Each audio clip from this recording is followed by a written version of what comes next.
Matt Abrama, Casa Grande High School, Petaluma, California, very strong kicker. Most notable thing about him is how strong his leg is. One of the strongest high school kickers' legs that I've seen. Cedric Biggie Duran, offensive lineman, 6'6", 310. He might be bigger than that. Oceanside, California, Oceanside High School. Big offensive lineman who continues to develop and and get better and better. Already has pretty good feet. Trayshawn Broughton, cornerback, 6'1", 175. Vista Marietta High School, Riverside, and then Riverside Community College. Great cover corner, quick feet, instinctive. C.J. Demery, wide receiver, 6'6", 210. Went to La Costa Canyon and then Saddleback Community College. Big target, great vertical route runner, and good at catching the ball over his head. Tyler Holinsky is on campus now. Quarterback, 6'4", 200. Upland High School, Upland, California. A big guy, but also kind of mobile. Extremely productive, both when he's in the pocket and outside the pocket. Shalom Luani, safety, 6'1", 200, from high school, Fagatua High School in Samoa, San Francisco Community College. One interesting thing about him was, from what I understand, actually on the Samoan national soccer team, so he's got great feet, very quick and aggressive player, and smart. Hunter Maddox, defensive line, 6'4", 260. Sierra Canyon High School, Calabasas, California. Big, strong football player. Good hands and very active out there at the line of scrimmage. Jeremiah Mitchell, defensive lineman, 6'4", 265. Riverside Community College from Lake Elsinore, California, on campus. Big, strong, tenacious pass rusher. Very high motor guy and a great player.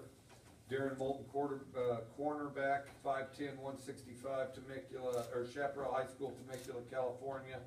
And I think as he continues to develop, is going to get better and better, incredibly quick. Noah Myers, who's gotten bigger and stronger since we recruited him. Offensive lineman, 6'5", 300. Los Lomas High School, Walnut Creek, California. And Noah, like all these offensive linemen, are fairly flat stomach guys. So they're fairly athletic people that, in addition to their current frame, which is fairly big, we can put additional strength and weight on. Namdi Agallo, outside linebacker, 6'4", 215, Batesville, Maryland, High Point High School. Big, tall, lanky, big hands, big feet, outside linebacker. Runs well and is going to turn into a very big, solid player. Has a big frame to put a lot of weight on. Davis Parrott, offensive line, 6'5", 270. Mountain Point High School, Phoenix, Arizona.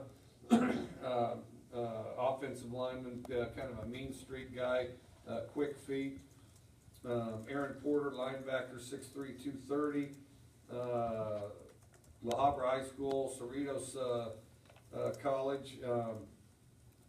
Great at pursuing the ball, passion to play football, great tackler. Cameron Powell, safety, 5'11", 195, might be taller than that. Upland High School, Upland, California. Not only a very intelligent player, but also very quick at sorting it out and breaking on the ball.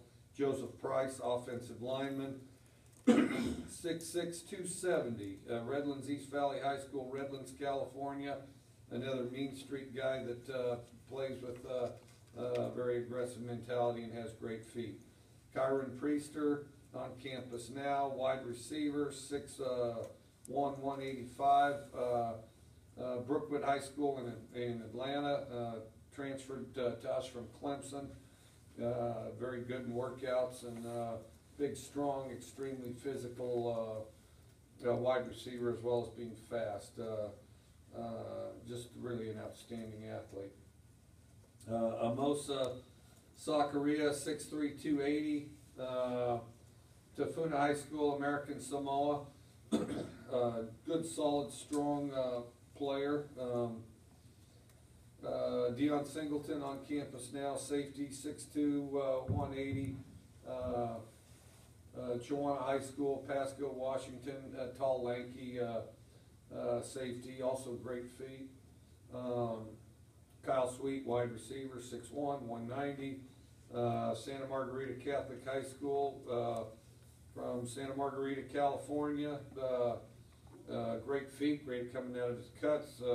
Has also played a lot of positions because of his ability to pick things up and his intelligence as a football player. Logan Tago, great athlete, can play either side of the ball, 6'4", 225.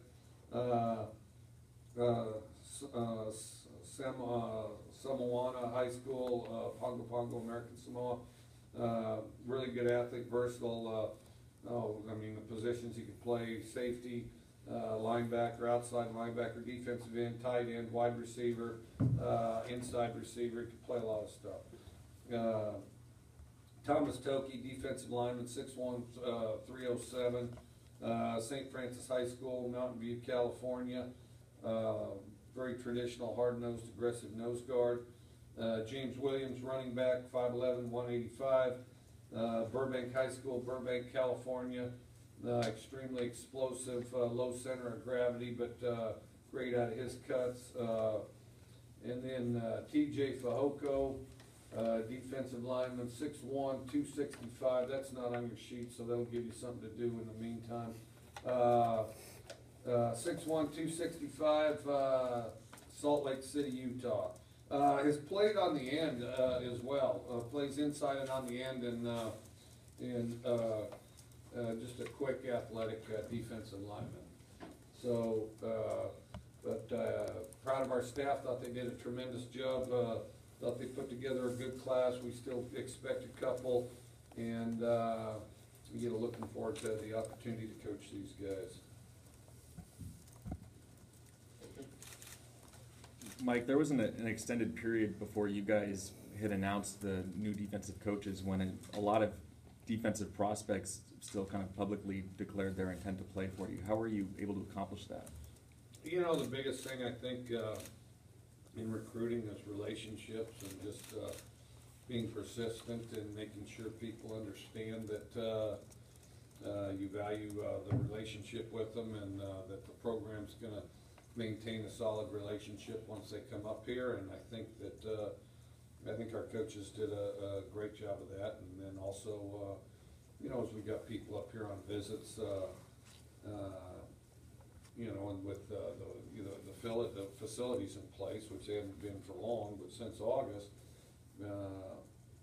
they got to kind of see where they fit and the commitment here. And I think all that rubbed off and all that played into it. And then within that individually, there's other reasons too. But were these last couple weeks of recruiting, were these a good opportunity to get to know Coach Grinch and Coach Manning and to kind of see them in action off the field?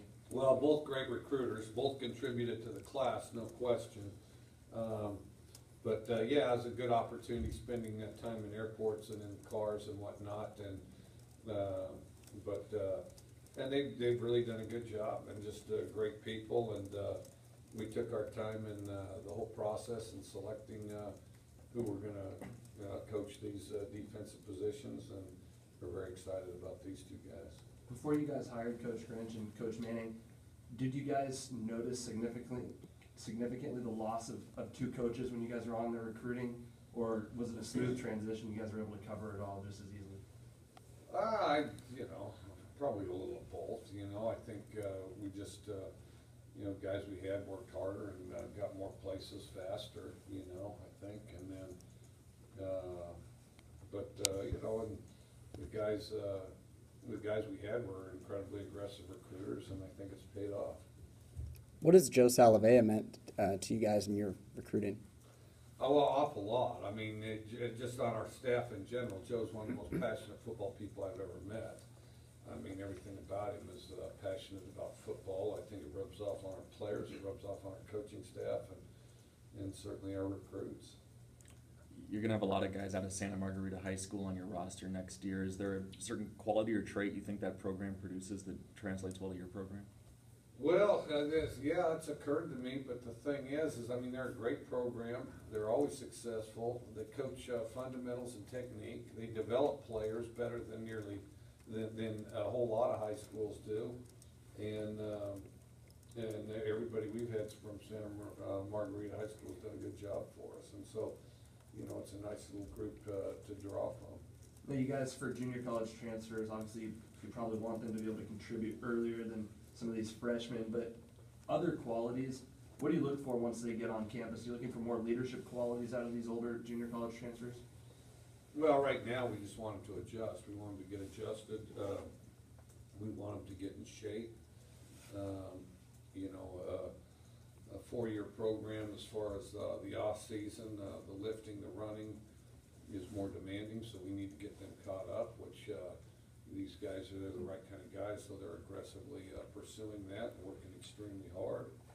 And but the biggest thing, they just need to adjust and get used to going to school here, and then when they get to spring football, then just one day at a time and one play at a time, just steadily improve and carve out their role. Obviously, when you're watching these guys, you know, playing games and stuff, it's easy to see their physical tools. But how do you go about evaluating these guys in their mental side of the game? You mean when we recruit them? Yeah. Well, yeah, some of it you can see on film. I mean, you can, on film, sometimes you can see if a guy's a smart player or not. You can see if he's a tough player or not. If he's a tough player, he's got a tough mentality. You can see if it means something to him, and then you get a better read on that as you meet them and meet their families and have them up on visits and things like that. When a guy like TJ Fehoko does one of these signing day announcements, are you surprised as well when he picks his school, or do you know ahead of time? I'm never surprised when somebody picks our school. Coach, obviously, people start talking and things like that when guys flip, and some of these guys have been linked to Coach Simmons. Could we shoot down the rumor that he might be headed to Oklahoma? No, he's going to Oklahoma. He has had the opportunity and has been thinking about it, and so, yeah, he's going to Oklahoma. Coach, when you look at all the names you have, what's the identity of this class coming in, and do you feel like you really helped the defense out? I think offensive line, defensive line was key. Got some DBs that I think was key. I mean, really, we needed an overall class. We needed, that's what you'd like to have every year is an overall balanced class. But I'd say the quality of the offensive line, the defensive line, and the defensive backs in particular. You feel like the classes have gotten better and better each year you've been here at WSU, or? Yeah, I mean, they've definitely gotten better, but we gauge them all by whether we think they can play as opposed to whether somebody else thinks they can play, you know?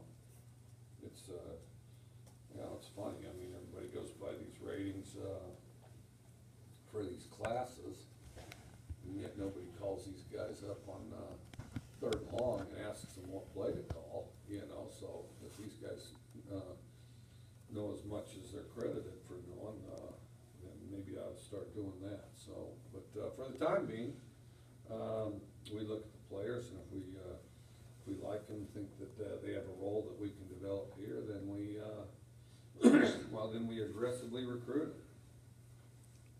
With the exception of Deion Singleton, no other in-state guys. Can you just talk about any reasons there were for that? Well, we'll definitely have some in-state walk-ons and things like that, but you know, the biggest thing is you kind of take the best ones as they come, and as you have guys come and visit and they're interested and they fit what you're looking for and you're after, then you sign them up. I mean, we recruited in-state, and we recruited in-state aggressively, but you know, these are the ones that we felt like fit, and we fit us, and they fit they fit us, and we fit them. So. Without a full coaching staff, did you find yourself having to maybe kind of reallocate resources, and that California was a more